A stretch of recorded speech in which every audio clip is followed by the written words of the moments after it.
Di video kali ini saya akan bahas tentang bagaimana cara menyelesaikan persamaan diferensial yang nonlinear dengan menggunakan MATLAB. Nah, ketika kita menyelesaikan persamaan diferensial yang nonlinear, kita bisa mengecek kebenaran dari hasil yang dihasilkan oleh MATLAB itu dengan merubah menjadi linear. Karena dengan yang linear kan mudah untuk dikerjakan secara analisis, mudah dikerjakan dengan menggunakan matematik atau secara manual.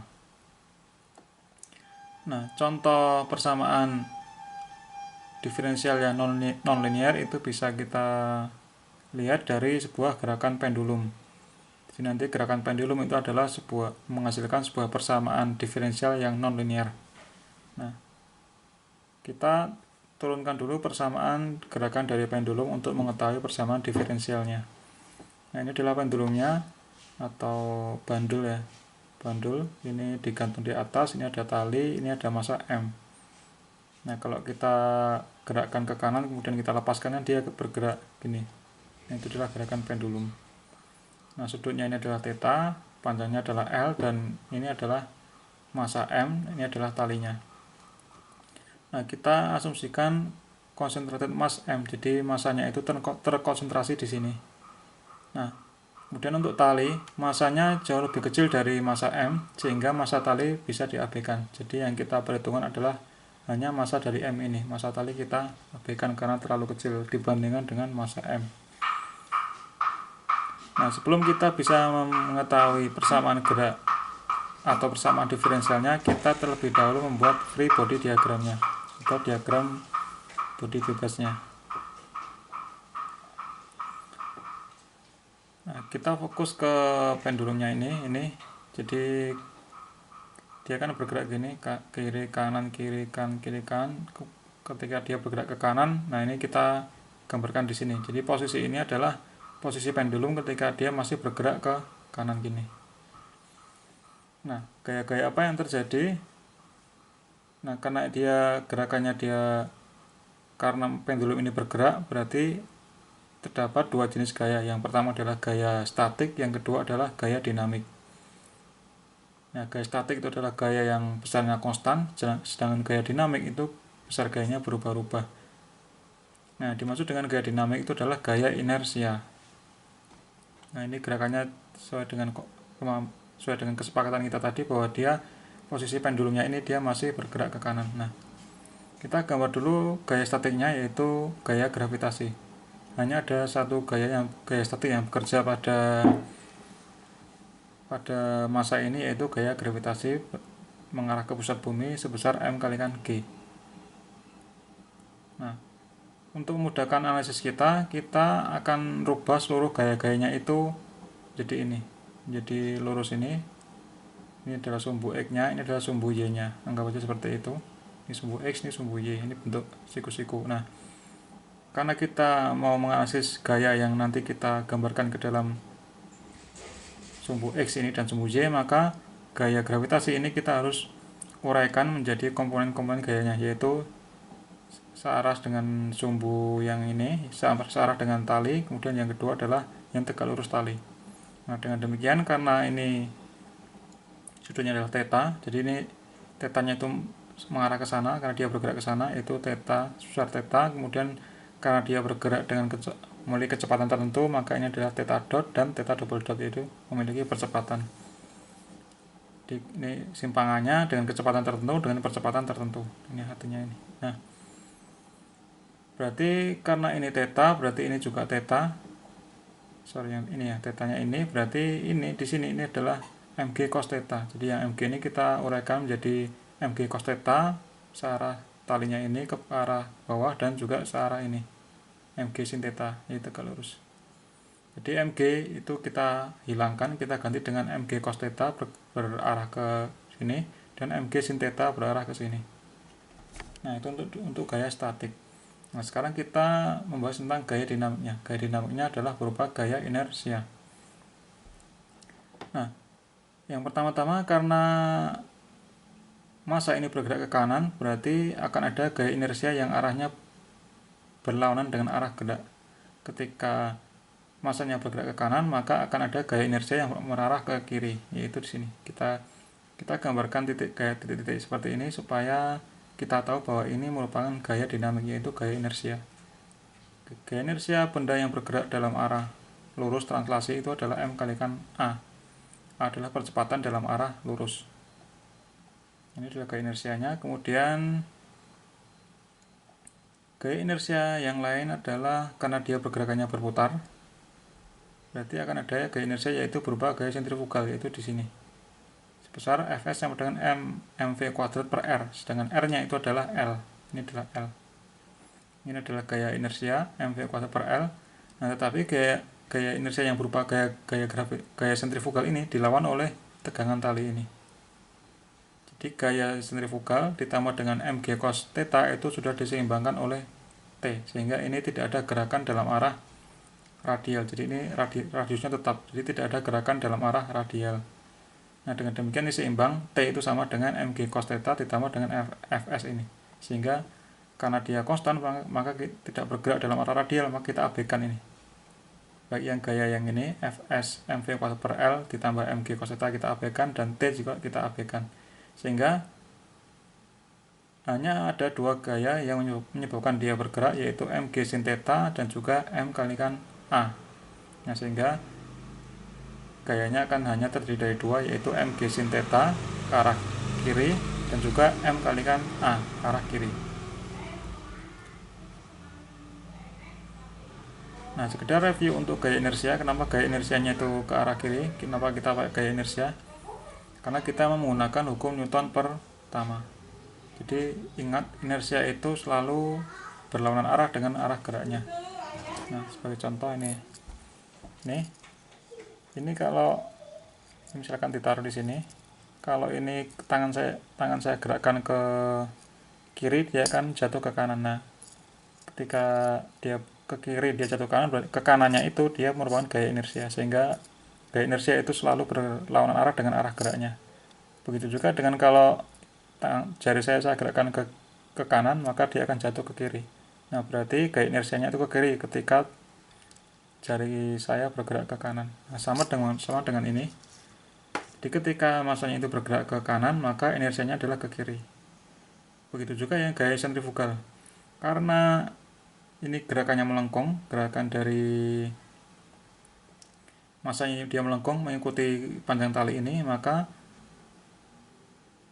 melengkung berarti dia mengarah ke atas, maka dia akan ada gaya inersia yang arahnya keluar. Karena dia cenderung ke dalam, yaitu membentuk lingkaran masuk ke dalam, maka akan ada gaya inersia yang mengarah keluar. Nah, itu yang dinamakan dengan gaya sentrifugal. Nah, kembali ke sini tadi, kita tinggal punya dua gaya yang perlu kita analisis, karena yang ini tadi seimbang ya, ini sama dengan yang ini, tidak perlu kita analisa, dia diam.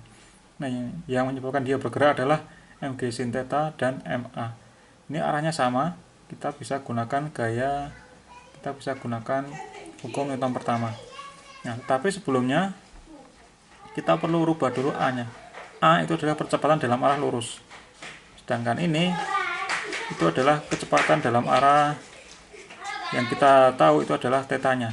Kita tidak tahu gerakan dari ini. Jadi intinya kita harus rubah A itu sebagai fungsi dari theta, karena kita nanti mau menggambarkan gerakan dari pendulum itu berdasarkan dari fungsi theta, maka A-nya kita harus rubah menjadi theta. Nah, caranya seperti apa? Caranya kita kembali ke rumus basic.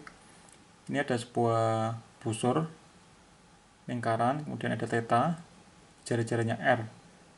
Nah, panjang busur itu kita bisa hitung dengan cara rumus ini, yaitu S sama dengan R kalikan theta, di mana R adalah jari-jarinya, theta adalah sudut dalam radian. Nah, kemudian kita turunkan S ini terhadap T, yang R theta juga kita turunkan terhadap T, berarti ds per dt sama dengan dr theta per dt. Nah, ds per dt itu adalah V, karena kan delta S dibagi dengan delta T berarti V, sedangkan ini karena R-nya itu konstan, maka kita bisa keluarkan sehingga menjadi d theta per dt. D theta per dt itu adalah theta dot. Nah, kita butuhnya adalah percepatan, berarti V ini kita turunkan sekali lagi, yaitu A sama dengan dV per dt, kita turunkan V-nya ini terhadap T sehingga menjadi R-nya tetap, kemudian θ-nya itu kita turunkan terhadap T menjadi θ double dot, sehingga A-nya itu kita ganti dengan R θ double dot, R-nya itu adalah L ini. Nah, sehingga M kali A itu sama dengan M kalikan ini L kalikan θ double dot. Nah, sehingga semua gayanya itu merupakan fungsi dari θ. Nah, dari sini kita bisa gunakan hukum Newton pertama, yaitu sigma F sama dengan 0. Karena dia ke kiri semua, berarti ML θ double dot ditambah dengan MG sin θ sama dengan 0. Ini adalah persamaan geraknya dari pendulum, persamaan gerak pendulum.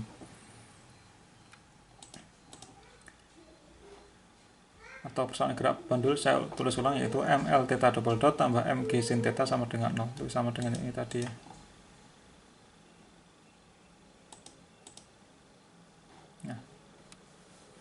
Nah, ini termasuk linear atau non linear, kita cek lagi, kita ulang.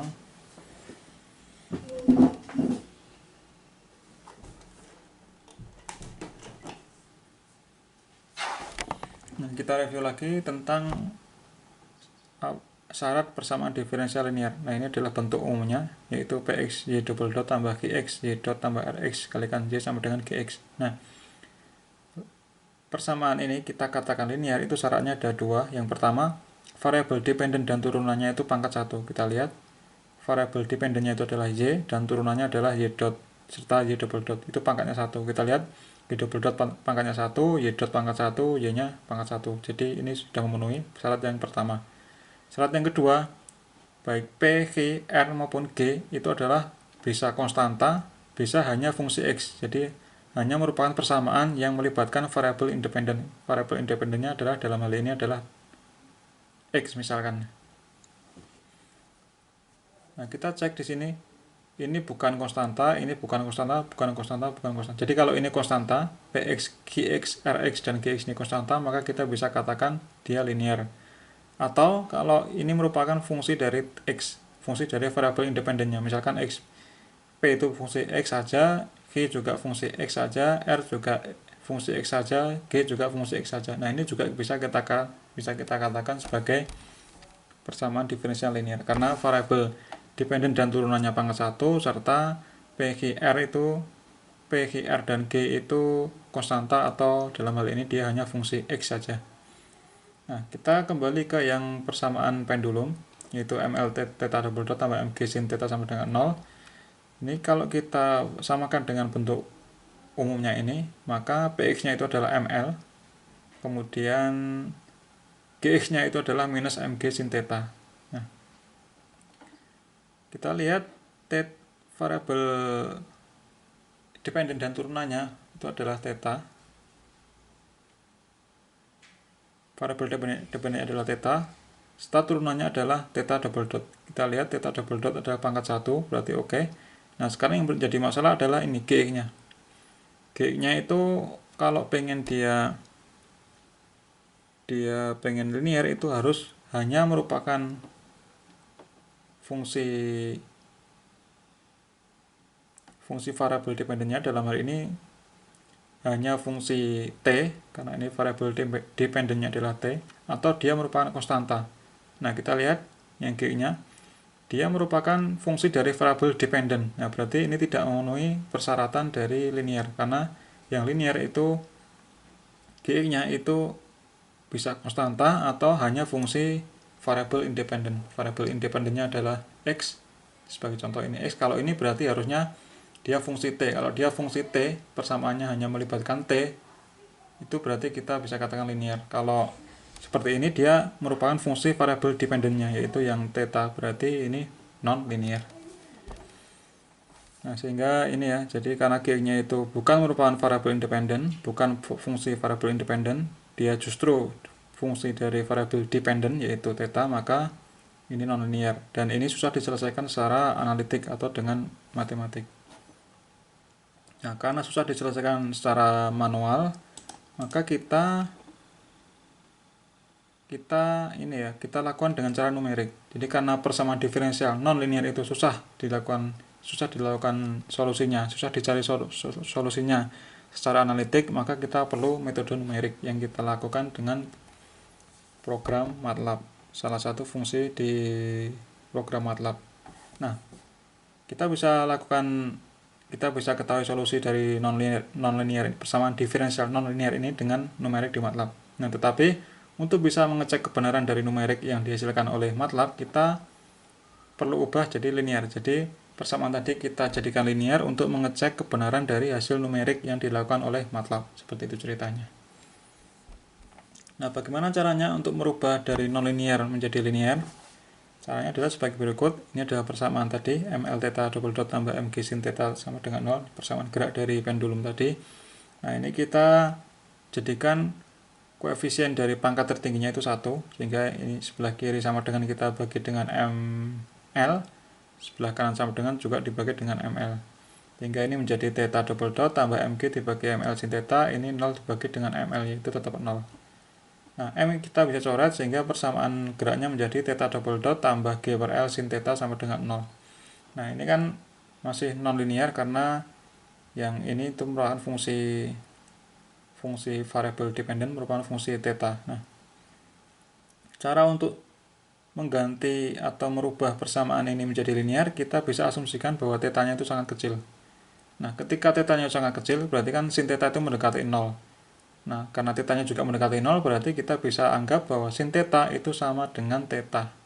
Sama-sama mendekati 0. Nah, berarti persamaan ini bisa berubah menjadi theta double dot tambah GL kalikan theta sama dengan 0. Nah, ini menjadi linear karena seperti ini tadi.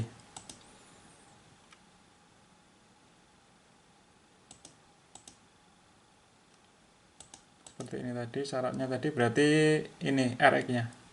Rxj. Berarti menjadi Rx-nya adalah fungsi dari X atau konstanta, kita lihat. Nah, ini berarti R-nya berarti konstanta, ini adalah Y-nya. Berarti ini linear, karena koefisien dari variabel dependentnya dalam hal ini adalah theta itu merupakan konstanta, jadi ini adalah linear. Nah, dengan persamaan linear kita bisa selesaikan secara teori dengan mudah. Kita bisa misalkan D per dt. Nah, metode ini teorinya untuk secara detail silahkan lihat di video sebelum ini ya. Itu membahas tentang bagaimana cara menyelesaikan persamaan diferensial linear yang homogen order 2. Nah, kita bisa misalkan D per dt itu sama dengan D. Jadi turunan itu kita misalkan D. Nah, theta itu adalah turunan kedua dari D, turunan kedua dari theta, berarti ini sama dengan D kuadrat dari theta. Artinya dia adalah turunan kedua, karena ini adalah turunan pertama itu D. Jadi turunan kedua itu artinya turunan kuadrat dari theta. Nah, yang ini itu adalah tidak turunan, berarti D pangkat 0. D pangkat 0 adalah 1, sehingga hanya tetap menjadi G per L kalikan theta sama dengan 0. Nah, theta bisa kita pindah ke kanan, yaitu sehingga menjadi D kuadrat theta sama dengan minus GL kalikan theta. Theta kita bisa coret, sehingga karena D kuadrat sama dengan minus G per L, berarti akar-akarnya yaitu D1 dan D2 adalah plus minus akar dari minus G per L. Nah, minus G per L itu kita keluarkan sehingga menjadi akar G per L kalikan akar min 1. Akar min 1 itu adalah I, sehingga solusi akarnya atau nilai D1 dan D2 nya adalah plus minus I, itu imajiner akar G per L. Nah, karena ini ada nilai imajinernya, berarti solusinya adalah theta sama dengan C kalikan sin akar G per L T plus P, di mana P adalah beda fasanya. Ini adalah solusi secara teoretik untuk kasus yang linear. Jadi solusi dari persamaan yang ini itu adalah ini. Jadi fungsi theta sebagai ini adalah besar sudut sebagai fungsi waktu adalah C kalikan sin akar G per L T plus P. Ini adalah solusi. Solusi rumusnya sudah seperti ini ya. Jadi kita tinggal ikuti prosedurnya. Nah, kita sudah tahu persamaan geraknya, solusi dari persamaan geraknya yaitu theta sebagai fungsi dari waktu. Kemudian kita disuruh mencari solusi theta t untuk dua kasus. Kasus yang pertama itu kondisi awalnya, simpangan awalnya adalah 0,5 radian dan kecepatan awalnya adalah 0. Nah, berarti artinya itu di pendulumnya ini kita geser dengan sudut 0,5 radian, kemudian karena V-nya 0 berarti itu di kondisi diam, kecepatannya 0, berarti terus kemudian kita lepaskan. Nah, itu adalah artinya. Kita kasih simpangan 0,5 radian, kemudian tidak ada kecepatan, kecepatannya 0, berarti dia diam, kita geser 0,5 radian, kemudian kita diamkan, kemudian kita lepaskan. Nah, nanti pendulnya akan bergerak. Nah, itu adalah arti dari kondisi awal ini. Nah, kondisi awal yang kedua, sudutnya adalah 0,8 pi radian dan sama, yaitu kecepatan awalnya 0. Jadi kondisi dia diam. Kita tarik dengan sudut tertentu, kemudian kita diamkan, kemudian kita lepaskan. Nah, selain kita tahu kondisi awal ini, juga diketahui panjang talinya adalah 1 meter dan percepatan gravitasinya adalah 9,8 meter per detik kuadrat.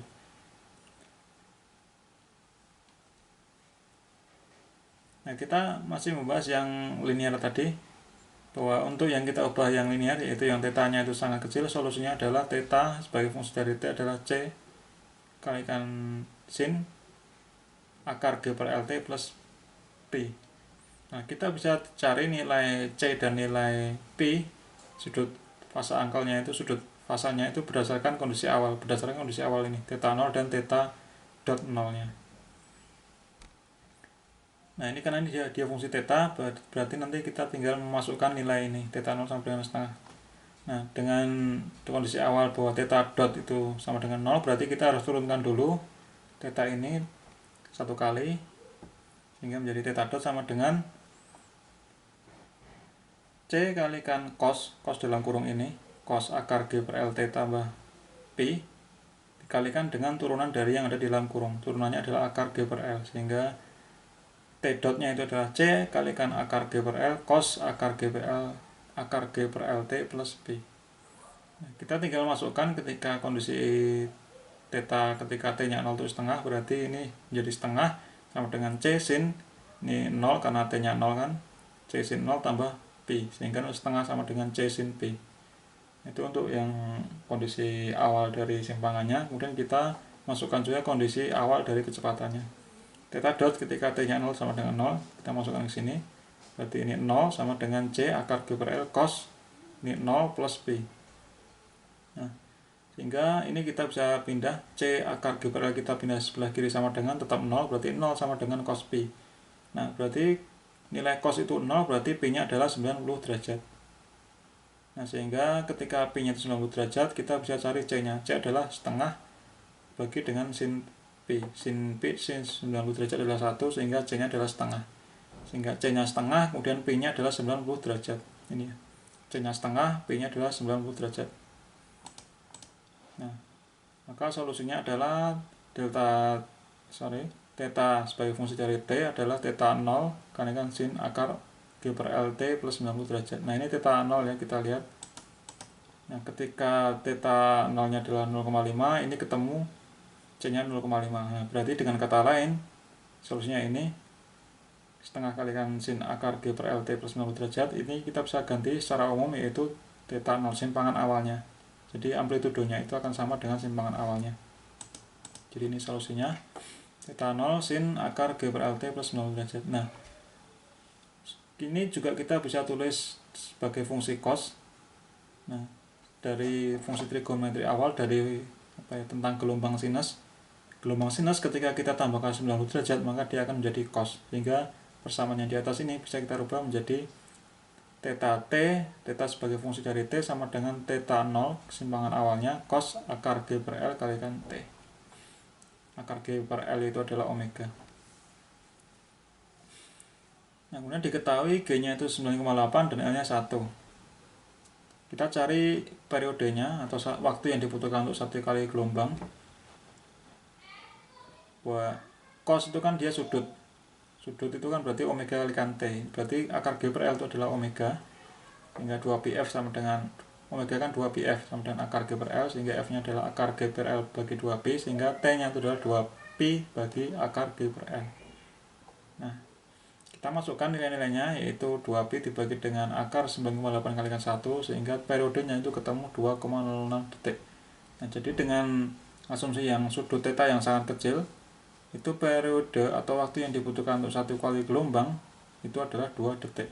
Nah, dengan analisis ini kita bisa gunakan informasi periode 2 detik ini untuk menentukan T akhir dan untuk membandingkan, mengecek kebenaran dari hasil numerik dengan MATLAB. Jadi T ini kita jadikan patokan.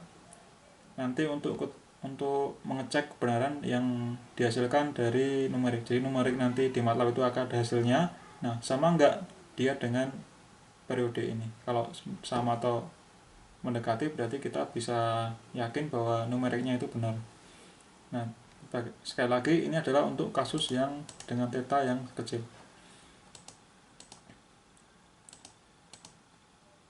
Nah, sekarang kita akan membahas tentang bagaimana cara mencari solusi dengan numerik, yaitu dengan menggunakan fungsi ODE45 dalam MATLAB. Semoga bisa diikuti, sorry agak panjang videonya. Nah, pergerakan pendulum yang asli itu adalah theta double dot plus G per L sin theta sama dengan 0. Yang kita lihat di sebelumnya.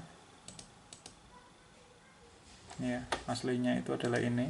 Sebelum kita rubah ke linear kan ini ML theta double dot. Berarti ya ML theta double dot tambah MG sin theta.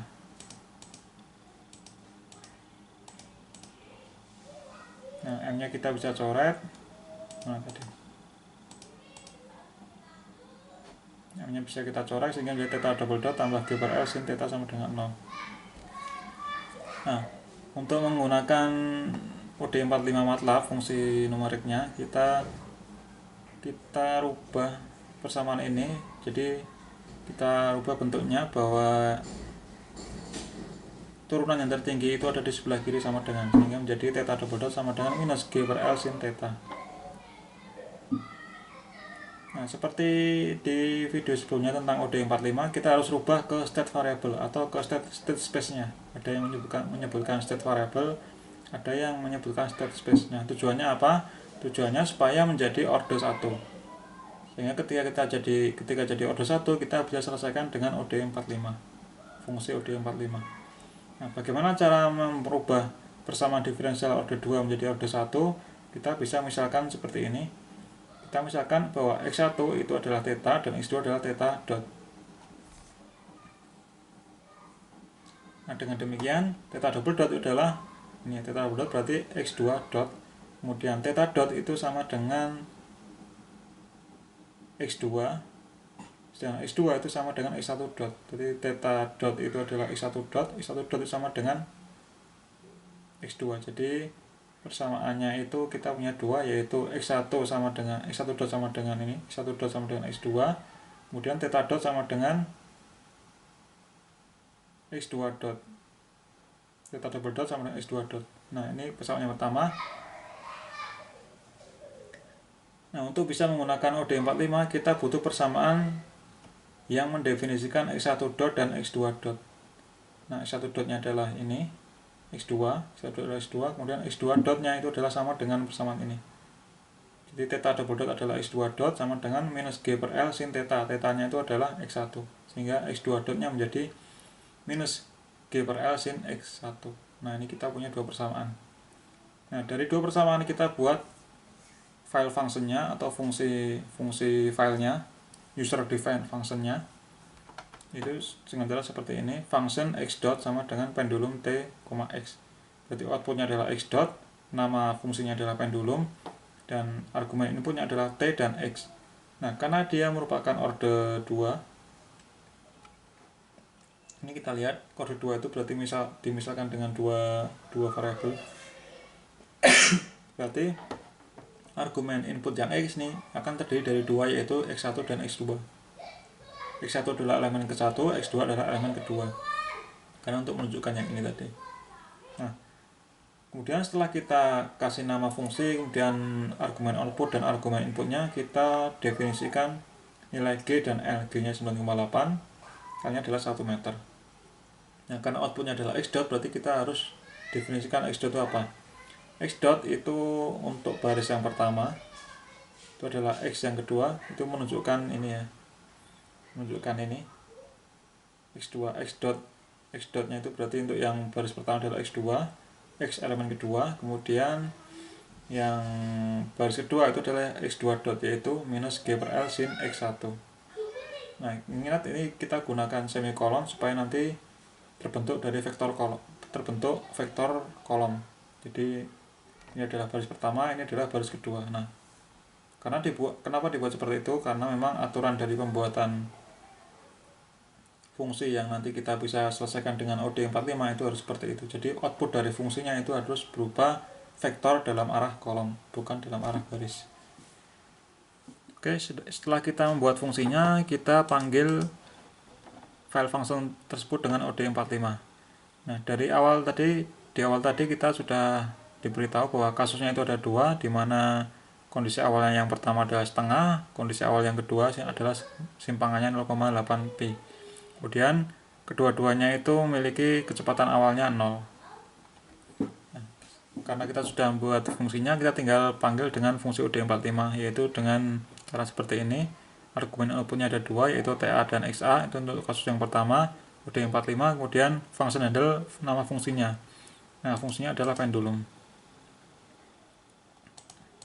Nah, fungsinya pendulum, kemudian ini adalah time span-nya, itu dari T0 sampai TF. Nah, tadi kita sudah perkirakan bahwa satu gelombang itu untuk yang linear itu adalah 2 detik. Nah, ini kita kasih space sampai 5 detik. Ini adalah waktu awalnya, ini adalah waktu akhirnya. Kemudian ini adalah kondisi awalnya. Karena dia fungsi order 2, berarti yang ketika menganalisis order 2 berarti kita butuh dua inisial, yaitu simpangan awal dan kecepatan awal. Jadi simpangan awalnya yaitu X1 atau Y0-nya, dan ini adalah simpangan kecepatan awalnya atau X2 atau Y.0-nya. Ini setengah, simpangan awalnya setengah, dan kecepatan awalnya adalah 0. Sedangkan yang kedua itu sama, dari 0 sampai 5 detik. Nah, simpangan awalnya dia 0,8pi, sedangkan kecepatan awalnya sama, yaitu 0. Nah, kemudian output dari ini TA itu nanti terdiri dari satu kolom, dan XA itu akan muncul dua kolom, di mana kolom pertama dia menunjukkan simpangannya, dan kolom kedua dia menunjukkan kecepatannya. Begitu juga dan yang TB ini, TB nanti akan terbentuk satu kolom, dan XB itu dua kolom. Kolom pertama adalah simpangan, kolom kedua adalah kecepatan. Nah, maka untuk mengeplot solusinya, karena solusinya itu berupa simpangan, berarti kita menggunakan kolom yang pertama. Nih, berarti yang plot yang pertama adalah TA, kemudian J-nya adalah XA, semua baris kolom pertama. Begitu juga dengan yang XB, yang kita ambil adalah kolom pertama karena menunjukkan simpangan, bukan kecepatan. Kita kasih label, kemudian kita kasih Gtext untuk kasus yang satu dan kasus yang kedua. Nah, ini saya sudah bikin pertama fungsinya seperti ini fungsinya.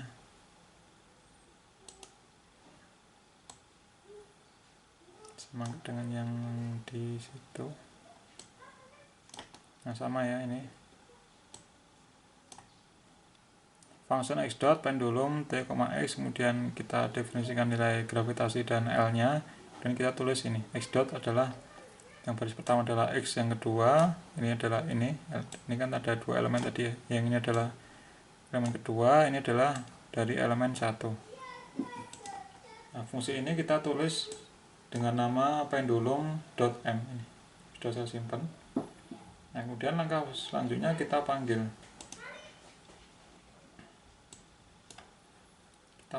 sesuai dengan teori tadi ini. Kita eksekusi, kita panggil, dan kita plot. Yang pertama ini sama, T awalnya 0 sampai 5 detik, ini juga 0 sampai 5 detik, ini adalah kecepatan awalnya setengah. Ini waktunya dari 0 sampai 5 detik, ini juga waktu dari 0 sampai 5 detik, ini adalah simpangan awalnya 0,5 radian, ini simpangan awalnya 0,8 pi radian, ini adalah kecepatan awalnya 0, kecepatan awalnya 0. Dan kita plot.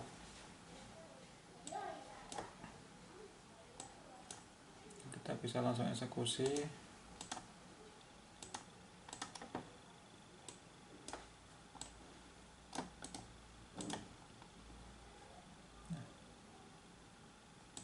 Sebelum kita bahas kurvanya, kita lihat hasilnya dulu.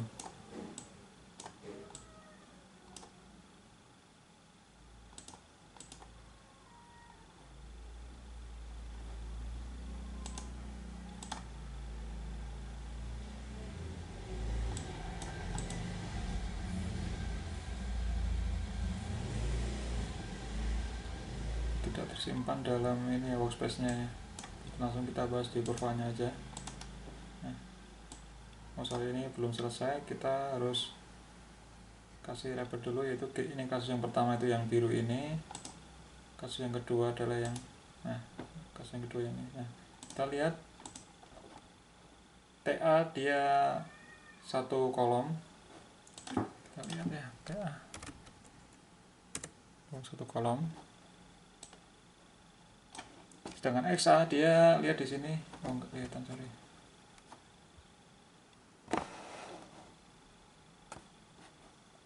TA satu kolom dan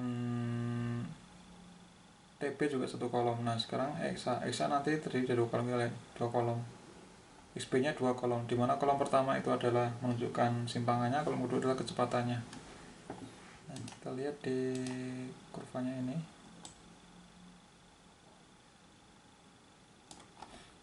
kelihatan. Nah, untuk kasus 1 itu adalah yang simpangan awalnya setengah radian. Ini, lihat dari 0,1 ini setengah radian. Berarti ini adalah bentuk dari gerakan bandulnya. Kita lihat dia memiliki periode dari puncak ke puncak adalah 2. Nah, ini sama ya dengan yang di teori tadi. Kira-kira untuk yang sudut kecil itu menghasilkan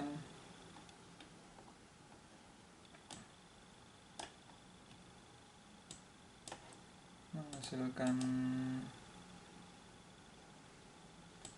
2. Nah, ini kan sudutnya sangat kecil, asumsinya sudut kecil, dia periodenya 2. Ini sesuai dengan yang di kurva. Nah, tetapi untuk yang kasus 2 itu sudutnya adalah besar, yaitu 0,8 pi. Dia periodenya itu bahkan kira-kira 3/4 detik. Nih, dari puncak ke puncak dia periodenya 3/4 detik. Nah, ini berbeda periode dari yang awal. Nah, inilah yang dinamakan dengan non-linear. Artinya kalau kita rubah simpangan awal ini, simpangan awalnya adalah 2,5, ketika kita kasih simpangan 2,5, kita lihat di soalnya, saya di simpangan yang 0,8 pi berarti 0,8 kalikan 3 kan sekitar 2,5 ya, 2,5 radian. Nah, ketika kita tingkatkan simpangannya, dia juga merubah periode. Nah, ketika kita tambahkan simpangannya, periodenya akan semakin panjang. Nah, ini dinamakan dengan non-linear. Kalau misalkan sistemnya itu linear, berarti persamaan diferensial yang linear, meskipun kita tambahkan amplitudenya, dia tetap ya. Ketika kita tambahkan simpangan awal, periodenya atau waktu untuk satu kali gelombangnya itu tetap. Yang berbeda hanya amplitudenya. Nah, ketika kita tambahkan simpangan awal kemudian amplitudenya bertambah tetapi periodenya tetap, berarti itu linear. Jadi artinya linear, dia periodenya tetap dan amplitudenya berubah-ubah. Jadi meskipun kita kasih simpangan berapapun, itu periodenya tetap. Nah, itu yang dinamakan dengan linear. Nah, kalau ini non linear karena apa? Karena ketika kita rubah simpangannya ternyata merubah periode. Nah, seperti itu maksud dari linear dan non linear. Jadi pada kasus 1 sudut kecil, periodenya itu sama dengan yang kita analisis yaitu yang sudut yang kecil, yang sin theta sangat kecil sekali. Itu berarti menandakan bahwa hasil dari numeriknya itu benar karena sama dengan yang kita lakukan secara manual. Nah, untuk pada kasus 2 di mana theta awalnya, simpangan awalnya adalah 0,8 pi, itu ternyata T numeriknya itu adalah 3,3 detik. Itu berbeda dengan yang T yang sudut kecil. Nah, pada kasus nonlinear, periode berubah dan tergantung dari kondisi awalnya. Yang tadi kita lihat ya, bahwa ketika simpangan awalnya berubah, ternyata periodenya juga berubah. Nah, itu berarti nonlinear. Kalau kasus linear, periode tetap, amplitude berubah. Jadi ketika kita berikan simpangan awal yang berubah, maka amplitudenya berubah tetapi periodenya tetap. Nah, itu dinamakan dengan non-linear, dinamakan dengan linear. Nah, itu saya kira cukup sampai situ ya. Nah, nanti di video selanjutnya saya akan jelaskan bagaimana alternatif dalam pembuatan program ini, program OD45. Itu ada cara lain yang sedikit berbeda. Nanti teman-teman bisa memilih pakai cara yang mana, pakai program yang pertama ini atau nanti program yang kedua. Nah, supaya tidak terlalu panjang, saya hentikan sampai di sini dulu. Sampai ketemu di video selanjutnya.